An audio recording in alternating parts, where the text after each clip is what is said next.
You thought you did everything right. For 3 decades or more, you followed the rules. You maxed your 401k, you funded your Roth, you paid into Social Security with every paycheck. And this is the finish line. But the moment that you start to pull out even a single dollar in retirement, that's when the real danger begins. Which account do you tap first? Pre-tax, tax-free, or government benefit? Thousands of retirees get this decision wrong, and they end up making a mistake in that first year that costs them not just thousands, but $100,000, $200,000 or more over the next 20 to 30 years of their retirement. Because the order you choose isn't just about this year's tax bill. It's a domino effect that determines how much of your Social Security is taxed, whether you get hit with crippling Medicare surcharges, and exactly how much you end up leaving behind for those whom you love. I'm John Norberg, certified financial planner and founder of Norberg Wealth Management. And in today's Financial Prop video, I'm going to walk you through the exact decision tree that I use with my clients to help determine the optimal withdrawal sequence. And I'll show you why what might have worked in 2020 could cost you a fortune in 2026. And if you stick around until the end, I'll also show you how a pension can factor into this equation as well. So that by the end of this video, you'll know exactly which account to pull from first, how to avoid the most expensive mistakes, and the one scenario where pulling from your Roth early actually makes a lot of sense, even though it might feel completely backwards based on conventional wisdom. So with that introduction, I welcome you to this latest edition of the Financial Prop series. Okay, so first let's establish what we're working with. Most retirees have 3 sources of retirement income. Pre-tax accounts, that is your traditional 401ks, traditional IRAs, 403bs, etc. Every dollar you pull out is going to be taxed as ordinary income. Then you have Roth accounts, Roth IRAs and 401ks. These come out completely tax-free after age 59 and a half, assuming you've held the account for at least 5 years. And then Social Security. Now this is where it gets tricky. Depending on your other income, anywhere from 0 to 85% of your Social Security can be taxable. Okay, so first let's establish what we're working with. Most retirees have 3 sources of retirement income. Pre-tax accounts, that is your traditional 401ks, traditional IRAs, 403bs, etc. Every dollar you pull out is going to be taxed as ordinary income. Then you have Roth accounts, Roth IRAs and 401ks. These come out completely tax-free after age 59 and a half, assuming you've held the account for at least 5 years. And then Social Security. Now this is where it gets tricky. Depending on your other income, anywhere from 0 to 85% of your Social Security. Now here's why the order matters. When you pull money out from your pre-tax 401k, it increases your adjusted gross income, or AGI. And that higher AGI can push you into a higher tax bracket, which triggers Medicare IRMAA surcharges, which can add $3,000 plus per year to your premiums, and cause more of your Social Security to become taxable. Again, up to 85% of Social Security benefits can be included in taxable income for recipients whose provisional income exceeds statutory thresholds. So for single filers, the first threshold is $25,000, and the second is $34,000. For married couples filing jointly, it's $32,000 and $44,000. That means pulling $50,000 from your 401k doesn't just create $50,000 of taxable income, it can cause an extra $10,000 to $20,000 of your Social Security to become taxable too. And this is what tax and financial planners call the tax torpedo. And it's devastating if you're not prepared for it. But Roth withdrawals? They don't count towards your AGI. They don't affect your Social Security taxation. And they don't trigger IRMAA. From a taxability perspective, it's almost like they're invisible to the IRS. And that's why the withdrawal order you choose can easily be worth $100,000 to $200,000 over a 25-year retirement. Right, so let's talk a little bit about the conventional wisdom first, right? For decades, the standard advice has been withdraw from your taxable accounts first and then tax deferred and Roth last. And the logic for that was simple. Let your Roth grow as long as reasonably possible while you drain down your pre-tax accounts. That strategy was built for a different world, a world where RMDs started at age 70 and a half, where tax rates were higher, where Medicare IRMAA wasn't as punishing, where Social Security taxation thresholds were different. Now here in 2026, the landscape has completely changed, and it's a much different world.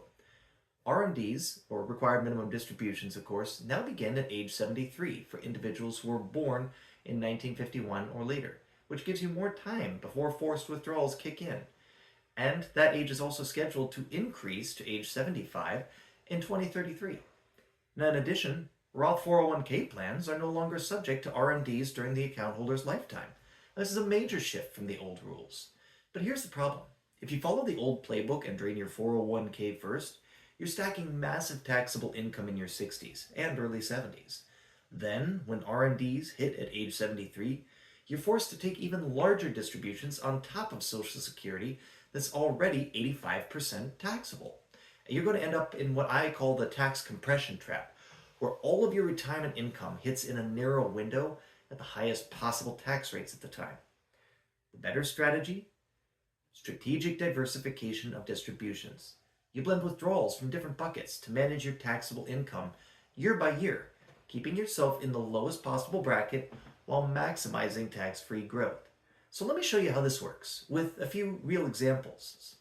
So let's talk about the first case study. Let's say you're 65, you've just retired, and you're not taking Social Security yet. You're planning to delay until age 70 to truly maximize that benefit. Of course, after age 70, it doesn't matter because it doesn't increase other than the COLA. You have $800K in a traditional 401K, $200K in a Roth IRA, and Social Security projected at $3,500 a month at age 70. And you need, let's say, $80,000 to live on. The wrong move? Pulling all $80,000 from your 401k each year. Might seem simple, but it is in fact wrong. Why? Because if you're in the 22% federal bracket, paying $17,600 in federal taxes alone, plus state taxes, and you're still going to face a massive tax bomb waiting for you when RMDs kick in at age 73. And here in Maryland, our state tax brackets aren't exactly low, so it's going to be even more painful depending on your state tax. So what's the right move? A blended strategy. We would pull, say, $50,000 from the 401k and $30,000 from the Roth. Now you're only paying tax on $50,000, which keeps you in the 12% bracket, about $6,000 in federal taxes instead of $17,600. That's $11,600 saved every single year. Over 5 years, age 65 to 70, that's $58,000 you didn't send to the IRS. But here's where it gets even better. During those 5 years, let's say you're also doing strategic Roth conversions. Now, since you're only pulling $50,000 from your 401k, you have room to convert an additional $40,000 per year to Roth while staying in the 12 or 22% bracket. Over 5 years, you could convert, let's just say, $200,000 from pre-tax to Roth at low tax rates, and then when RMDs hit at age 73, your balance is $400,000 instead of $800,000, cutting your required distributions almost in half. Now that reduced RMD means less taxable income, less Social Security taxation, and no Medicare IRMAA surcharges. The result? You've saved about $150,000 or so in potential lifetime taxes just by changing the withdrawal order and adding strategic conversions during your early retirement years. All right, so let's talk a little bit more about the traditional retiree, right? Let's say you're already 73 and facing required minimum distributions. And let's say you have $1.2 million in a traditional IRA, $300,000 in a Roth IRA, a Social Security of $2,800 a month, that is $33,600 per year. Your RMD at age 73 is calculated by dividing your December 31st account balance by your IRS life expectancy factor. And at 73, that factor is about 26.5, so in this case, your RMD is about $45,000. Add in Social Security, and you've got $78,600 in income before you even choose to withdraw anything extra. But now you need another $35,000 to cover your living expenses. The wrong move? Pulling that $35,000 from your traditional IRA on top of your RMD. Now you have $113,600 in total income. At that income level, up to 85% of your Social Security becomes taxable, adding about $28,000 to your taxable income. Your total taxable income, therefore, is now roughly $108,000, composed of your RMD plus your IRA withdrawal plus 85% of your Social Security. You're well into the 22% bracket, and you're triggering Medicare IRMAA surcharges. A better move? Pulling that $35,000 from the Roth instead. Now your taxable income is at just $73,000, the RMD plus Social Security at 85%. You stay in the 12% bracket, avoid IRMAA, and save about $4,000 per year in taxes. Over 15 years, that's $60,000 in tax savings, just from choosing the right bucket. And here's the bonus. Because your Roth isn't subject to RMDs anymore, thanks to the Secure 2.0 Act, that $300,000 can keep growing tax-free for the rest of your life, or get passed to your heirs as a tax-free inheritance. Not half bad. So now let's look at a more complex scenario.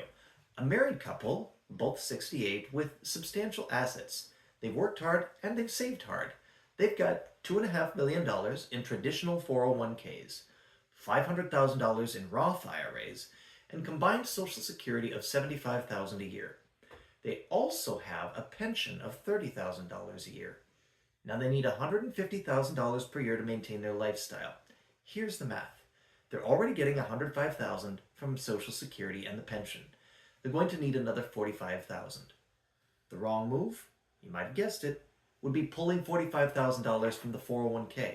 For married couples filing jointly, if provisional income exceeds $44,000, up to 85% of Social Security benefits get taxed. And at their income level, they're already maxing out Social Security taxation.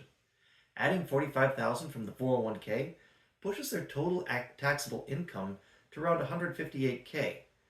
They're solidly in the 24% bracket, and they're paying massive IRMAA surcharges on Medicare, coming close to $6,000 extra per year combined. So the right move would be pulling $20K from the Roth and $25K from the Roth and $20K from the traditional. That drops their AGI to $133K. Now they're still in the 22% bracket, but they've eliminated IRMAA surcharges by staying under the threshold. So that's $6,000 per year saved through Medicare premiums alone, plus about $2,500 per year in reduced income taxes. Over 20 years, that's about $170,000 in savings. But here's the strategic layer. In years where their expenses are lower, maybe they're traveling or they've paid off the mortgage, they can do additional Roth conversions to bring that 401k balance down before RMDs hit. They're playing the long game, managing their tax brackets year by year and potentially saving $300,000 or more over their lifetime through strategically working with their financial advisor to make this happen every single year. Now let's talk about the scenario that confuses people. When should you actually pull from your Roth early?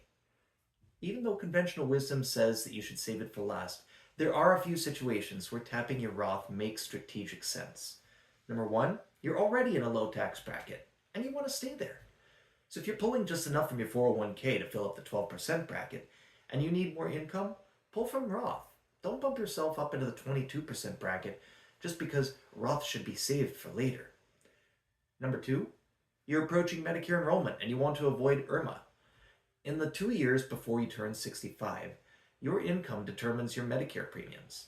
So if taking an extra $10,000 from your 401k would push you over one of those thresholds, then pull from your Roth instead. Number three, you want to preserve your Roth as a tax-free inheritance. Roth 401k and Roth IRA accounts are no longer subject to RMDs during the account owner's lifetime, but the beneficiaries may still face distribution requirements.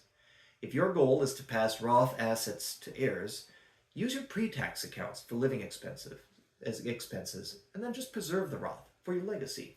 The key insight here is that Roth isn't always last. Think about it like a lever you can pull to help control your tax bracket, particularly in years where more income is needed and maybe you're close to that next bracket. All right, so let's talk about your 2026 withdrawal checklist, bringing all of this together with some practical next steps that you can use right now as we head into 2026. Step one, create your baseline income. So sit down, pencil and paper or calculator, however you prefer, and add up your Social Security, pensions, rental income, and any other guaranteed resources. This is what we'll call your floor. Then step two, determine your total income need. What do you actually need to live on? And be realistic. This is your target. Might help to go through the last few months of credit card bills. Now, step 3, calculate the gap. Your target minus your baseline equals the amount you need to withdraw from your retirement accounts. Which brings us to step 4, run the tax scenarios.